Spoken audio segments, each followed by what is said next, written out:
You have a good salary, a nice phone, a decent car. You eat at real restaurants on the weekends. And yet, the second something unexpected hits, you panic. Not a little nervous. Full on panic. That's not a money problem. That's a structure problem. And nobody warned you it was coming. Here's the thing most people never figure out. Your paycheck is growing, but your freedom is shrinking. And it's happening so slowly, so quietly, that you don't even feel it until the day you open your banking app and realize there's nothing there. And that day is coming for a lot of people who thought they were doing everything right. Stay with me, because in the next few minutes, I'm gonna show you exactly how this trap works, why smart people keep falling into it, and what you actually have to do differently. Not the skip your morning coffee nonsense. The real stuff that nobody wants to say out loud. Let me paint you a picture. You're 28, maybe 32. You fought for your career. You finally got the raise you deserved. Life starts looking better. You move to a nicer place. You get a better car because the old one embarrassed you in the parking lot. You start going to restaurants where you don't look at the right side of the menu first. You feel like you made it. And then 3 years go by, you make twice what you made before. And somehow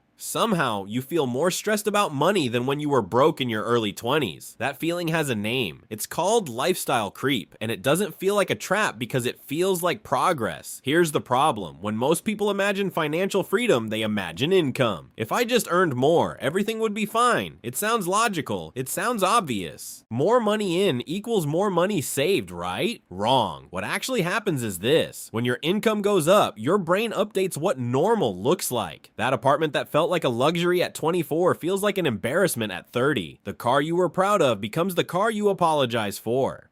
The trips you never took become the trips you now feel like you owe yourself. And slowly, without ever making one single dramatic decision, your cost of living catches up to, and then passes, your paycheck. Income is not wealth. Let me say that again because it matters. Income is not wealth. Income is the water flowing into your bathtub. Wealth is how much is actually left in the tub.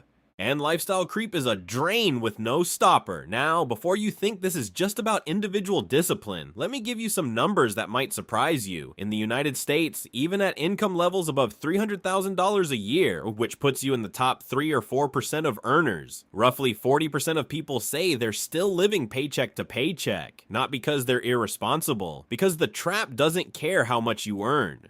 It just scales. The personal savings rate in the US sat at 3.6% in early 2026. That means for every $100 people earn, they keep less than 4. The rest disappears. And for the average American household, annual expenses in 2024 hit $78,535. In the top income bracket, that number climbed to $150,340. More money earned, more money spent, almost automatically. In Brazil, the picture is just as stark. In March of 2026, family debt levels reached 80.4%, a record on the series tracked by CNC. Nearly 30% of families had overdue debt. And here's what makes it interesting. The group with the highest income growth was also showing the fastest rise in debt. Families earning more than 10 minimum wages went from 65.5% indebted in 2025 to 69.3% just 1 year later. The trap is not a poor people problem, it's a structural problem.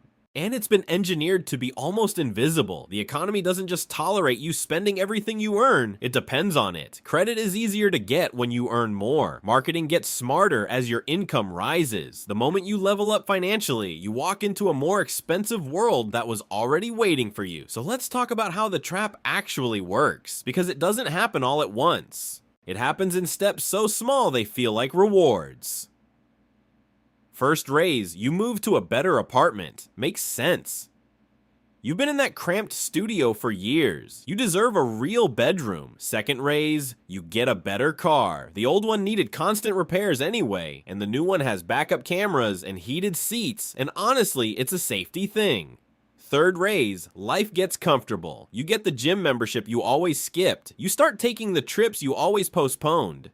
You put your kid in a better school. You upgrade your wardrobe because you're in a different professional environment now. You say yes to dinners you would have turned down before. None of these decisions feel wrong. Each one makes sense in the moment. Each one feels like a natural response to working hard. But here's what's actually happening underneath all of it. Every one of those upgrades comes with a new monthly number. Rent goes up, car payment goes up, insurance goes up. Subscriptions go up, school fees go up, and unlike a one-time splurge, these numbers don't go away. They just sit there every single month, quietly eating the gap between what you earn and what you keep. The most dangerous luxury isn't what you buy once. It's what you start treating as normal. Let me break down the 5 biggest leaks, because this isn't vague. These are the exact places where money disappears from people who earn well. The first one is housing as identity.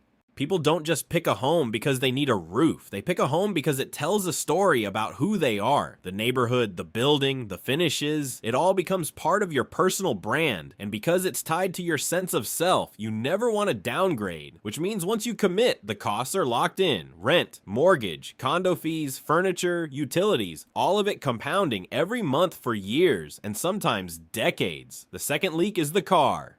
This one is brutal because it looks like freedom and acts like a chain. A car payment is one thing. Add insurance, gas, maintenance, registration, tolls, parking. And suddenly what felt like a reasonable monthly cost is a second rent payment. And cars depreciate. They don't grow. They don't produce. They just cost. The thing you bought to feel free charges you every single week just for existing. The third leak is lifestyle spending. Restaurants, experiences, travel. Here's the thing about this one. No single expense ever looks like the problem. $40 here, a weekend trip there, dinner with friends that was supposed to be just drinks. But add it all up over a month, and sometimes you've spent more on this category than on anything else. It's not one big decision that breaks most people. It's 1,000 small ones that feel completely normal. The fourth leak is credit. This one is sneaky because it doesn't feel like spending. It feels like delay. You buy something now, you deal with the number later, and later keeps pushing back. In Brazil, banks and credit cards were responsible for 27.8% of the debt that led to people being blacklisted financially, and among those with bank debt, 69% pointed to credit cards as the main issue.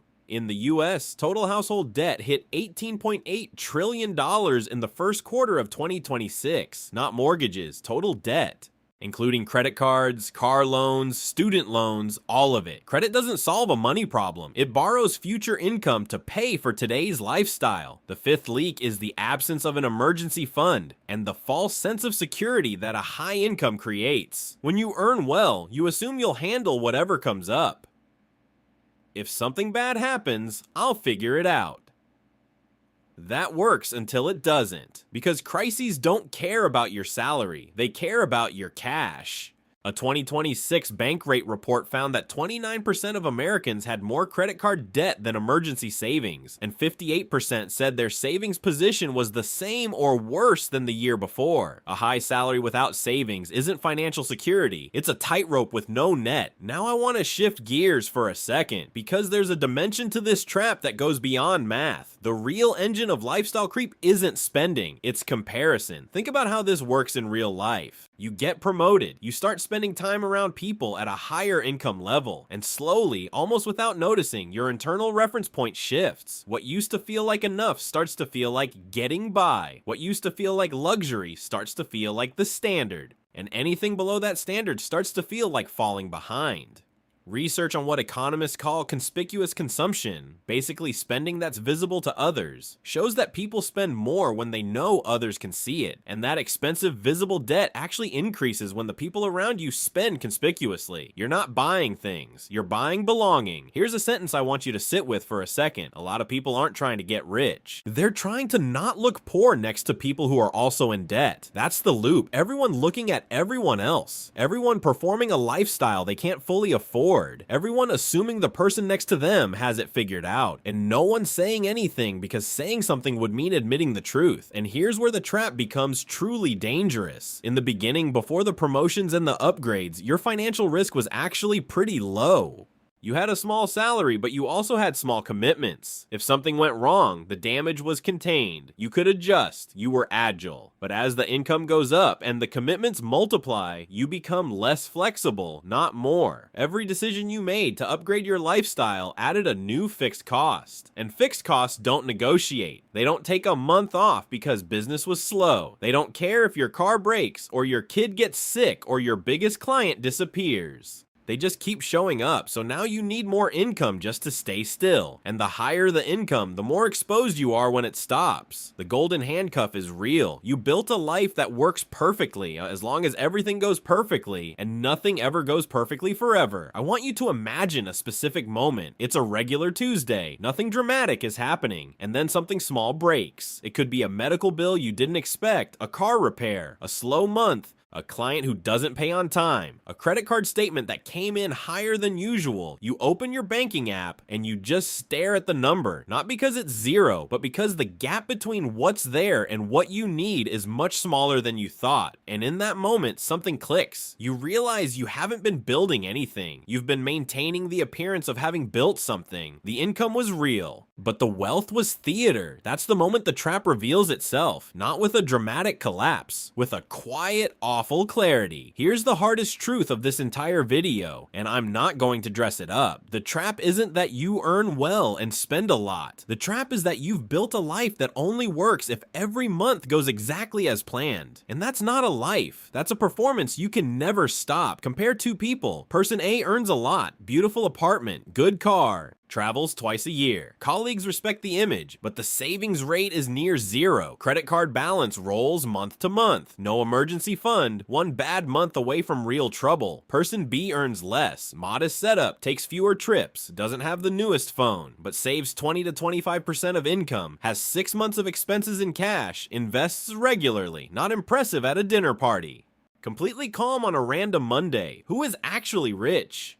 Real wealth isn't what you look like on a Saturday. It's how you feel on a Monday when everything's normal. Not because everything is perfect, but because you have control. Income pays your bills, wealth buys your time, savings buy your peace of mind, investments buy your options. Without all four working together, income is just a number on a pay stub that passes through your hands on its way somewhere else. Here's the question that actually matters. How much of your income still belongs to you after your lifestyle is done collecting its share? So what do you actually do about it? First thing, and this is the most important one, freeze your lifestyle the next time your income goes up. Not forever, not for your whole life, just for 12 months. When the raise hits, or the business grows, or the bonus lands, keep living exactly the same way you were living before. Redirect every extra dollar to your emergency fund first, then to high interest debt, then to investments. For 1 year, let the money build before you let it turn into a new commitment. Second, separate one-time luxury from permanent cost. Buying something expensive once is not the problem. Taking that expense and making it a monthly line item forever, that's the problem. Enjoy the nice dinner. Don't make it your new every weekend habit. Travel somewhere great. Don't make it a $4,000 annual commitment you can't unschedule. Third, stop measuring your wealth by your salary. Start measuring it by your savings rate. The number on your pay stub is not a financial health indicator. The percentage of income you actually keep every month consistently, that's the indicator. Even 10 or 15% done consistently beats a high salary with a near zero savings rate every single time over a long enough period. Fourth, review the big things before you touch the small things. If you want to cut expenses, look at your housing, your car, and your credit card balance first. Those three categories create more drag than every cup of coffee you've ever bought combined. Not saying it's easy to change them, but cutting subscriptions while carrying $500 a month in car expenses and a mortgage that takes 40% of your net income is rearranging deck chairs. Fifth, give every new dollar a destination before it becomes a desire. When income goes up, money has a way of disappearing before you ever make a decision about it. It just gets absorbed into vague lifestyle spending, and you never quite know where it went. The fix is boring, but it works. Decide what the extra money is for before it hits your account. Emergency fund, investment, debt payoff. Decide first, then let what's left be for living. Here's what I want you to take out of this. Earning well is genuinely good. It opens doors. It creates opportunities. It makes life easier in 100 ways. The problem isn't ambition or success or wanting nice things. The problem is when you trade the freedom that income could buy you for the approval of people who are, in many cases, doing the exact same thing and also stressed about money on a Tuesday night. Poverty isn't just a shortage of income. There's another version of it. A quieter version, better dressed, living in a nicer building, but where you earn well, look fine on the outside, and have absolutely no margin on the inside. And the way out isn't punishment. It's not deprivation. It's not giving up the things that make life worth living. It's control. It's saying, I decide where my money goes, not my lifestyle. I set the terms. I give the orders. The real shift doesn't happen when your paycheck grows. It happens when your paycheck stops being in charge. If this made you look at your own money differently, subscribe. This channel is about real financial thinking. No hype. No get-rich-quick promises. Just the stuff that actually matters.